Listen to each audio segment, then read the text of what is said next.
ओम श्री गणेशाय नमः। दोस्तों, माघ महीना चल रहा है। इस महीने में नियम पूर्वक हर रोज माघ स्नान करने के बाद माघ मास महात्म की कथा अवश्य ही सुननी चाहिए, तभी हमें माघ मास स्नान का पुण्य फल की प्राप्ति होगी। माघ के महीने में पवित्र नदी में आस्था की डुबकी लगाने की परंपरा है। माघ में संगम पर कल्पवास करने की परंपरा है। मान्यता है कि इससे शरीर और आत्मा पवित्र हो जाती है। माघ महीने में खान पान से लेकर जीवनचर्या को लेकर भी खास नियम है। इस महीने अपनी जीवनचर्या में कुछ बदलाव लाकर आप अपनी तमाम समस्याओं से छुटकारा पा सकते हैं। मान्यता है कि माघ के महीने में हल्का भोजन करना चाहिए। पूरे दिन में एक समय भोजन किया जाए तो आरोग्य की प्राप्ति होती है। माघ मास में तिल और गुड़ का प्रयोग बहुत लाभकारी माना गया है। इन दोनों चीज़ों से स्नान, दान, भोजन में इनका सेवन करना उत्तम फल प्रदान करता है। गर्म पानी को धीरे धीरे छोड़कर सामान्य जल से स्नान करना शुरू कर देना चाहिए। माघ मास में दान करना अति उत्तम होता है। दान के संबंध में कहा गया है कि दान कभी भी किसी दबाव में नहीं देना चाहिए। दान कभी भी ऐसे व्यक्ति को नहीं देना चाहिए जो कुपात्र हो। जो भी वस्तुएं दान में दी जाए वो उत्तम कोटि की होनी चाहिए। दान में मांस, मदिरा आदि वस्तुएं ना दे तो उत्तम है। दान देते समय मन में हमेशा ये भाव रखें कि ये वस्तु ईश्वर की दी हुई है। ये सेवा या दान मैं ईश्वर को ही कर रहा हूँ। माघ मास महात्म का 5वां अध्याय सुनेंगे। और दोस्तों, इससे पहले की कथा अगर आपने नहीं सुनी है तो हमारे चैनल पे आप चेकआउट कर सकते हैं। दत्तात्रेय जी कहते हैं कि हे राजन, एक प्राचीन इतिहास कहता हूँ।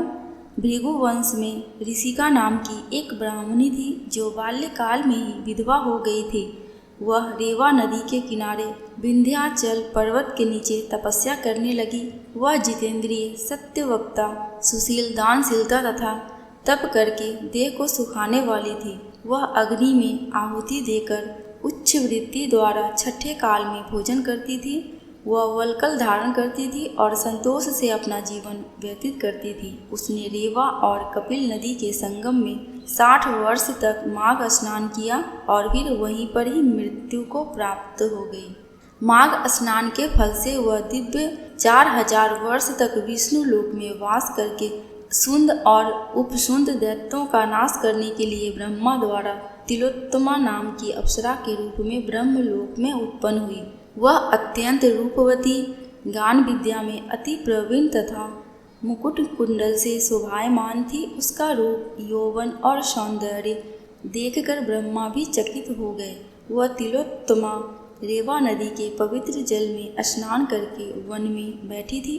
तब सुंद व उपसुंद के सैनिकों ने चंद्रमा के समान उस रूपवती को देखकर अपने राजा सुंद और उपसुंद से उसके रूप की शोभा का वर्णन किया और कहने लगे कि कामदेव को लज्जित करने वाली ऐसी परम सुंदरी स्त्री हमने कभी नहीं देखी। आप भी चलकर देखें।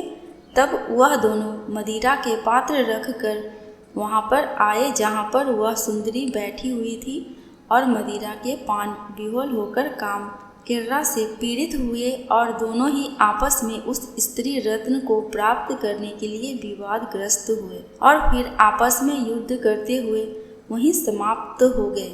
उन दोनों को मरा हुआ देखकर उनके सैनिकों ने बड़ा कोलाहल मचाया और तब तिलोत्तमा काल रात्रि के समान उनको पर्वत से गिराती हुई 10 दिशाओं को प्रकाशमान करती हुई आकाश में चली गई और देव कार्य सिद्ध करके ब्रह्मा के सामने आई तो ब्रह्मा जी ने प्रसन्नता से कहा कि हे चंद्रवती, मैंने तुमको सूर्य के रथ पर स्थान दिया।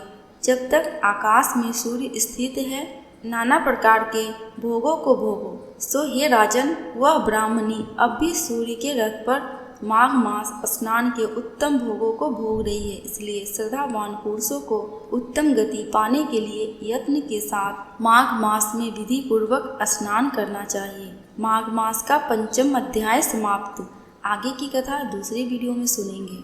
दोस्तों, कमेंट बॉक्स में भगवान विष्णु एवं भगवान श्री कृष्ण की जयकारा लगाना बिल्कुल भी मत भूलना।